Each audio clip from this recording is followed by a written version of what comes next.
By now, Yusuf Ibn Tashfin had crossed the Strait of Gibraltar 2 times already, one time at the Battle of Sagrajas and one time during the Siege of Aledo.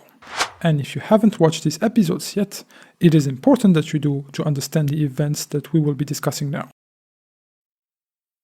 Let us rewind a bit. We know from our last episode that the Emir of Sevilla and Mu'tamid took advantage of the situation during the siege of Aledo to get rid of Ibn Rashiq and get his hands on Murcia and its region. Yusuf's general approach towards the Emirs was to judge them based on their apparent actions, even if he knew very well about their secret dealings with the Christians.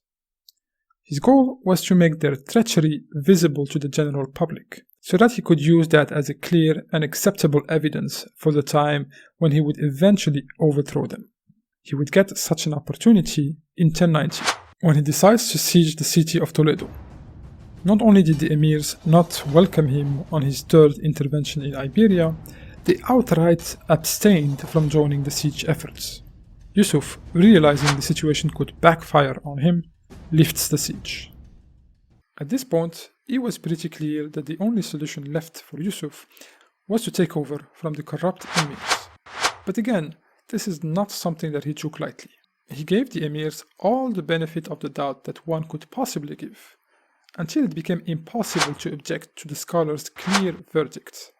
The Emirs were not fit for leadership, and Yusuf's duty towards the Ummah was to take them out. And this can get political. Some may say that it wasn't Yusuf's call to make. But then you may ask the same about other famous takeover in Islamic history. Was Nur ad-Din Mahmud, leader of the Seljuk Empire in the 12th century, wrong to take over Damascus from its Muslim corrupt leaders? Was Salah ad-Din al-Ayyubi an unjust aggressor when he took control and unified Egypt and Syria and kicked out the Crusaders from those lands? All these are interesting questions, but we will not be delving into the politics and will restrict ourselves to analyze the facts.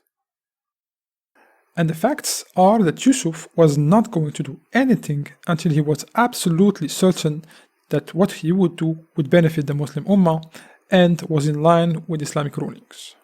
We Muslims are all too aware of the following hadith from Prophet Muhammad ﷺ that says, "Whoever rejects lawful obedience to the leader and divides the community and dies in the state will have died upon ignorance."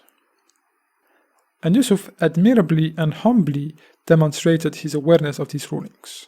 Despite the might of the Almoravid under Yusuf at that time, he was all too weary about keeping a united front. He decides to send an emissary to Baghdad, led by Abu Bakr Atiq ibn Imran, the judge of the city of Ceuta. The emissary managed to reach the Khalifa in Baghdad, Al-Muqtadi bi Amrillah, who ruled from 1075 to 1094.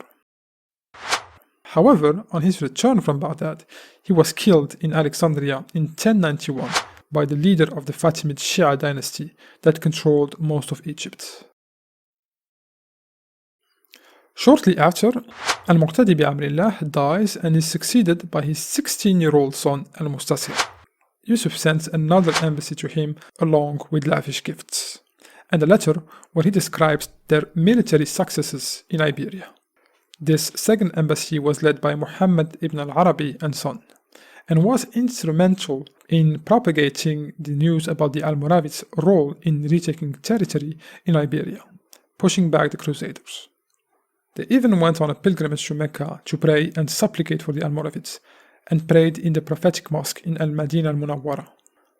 The famous historian Ibn Khaldun mentions that they met the great Imam of that time, the likes of Imam Al-Ghazali in Baghdad and Imam At-Turtushi in Alexandria, and then returned from Baghdad with a document in which the Khalifa officially recognizes Ibn Tashfin's rule over the Maghrib. In this document, the Khalifa addressed Ibn Tashfin as Commander of the Muslims, in order to honor him for his accomplishments.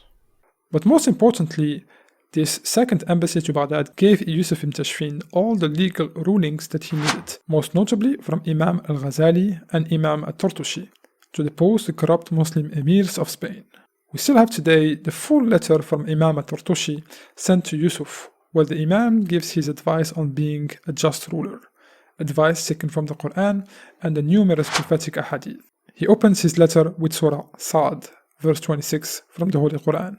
يا داود إنا جعلناك خليفة في الأرض فاحكم بين الناس بالحق ولا تتبع الهوى فيضلك عن سبيل الله. Now, armed with the legal ruling from the fuqaha of Al-Andalus, the stage is set for Yusuf and the Almoravids to fully take control of Islamic Spain in the next few years. Now firmly in control of all of Northwest Africa and Islamic Spain, the military might of the Almoravids was at its peak. The series will continue with the deposition of the Muslim rulers of Spain. So make sure to subscribe and hit the bell icon. Please consider liking, commenting or sharing. It helps immensely.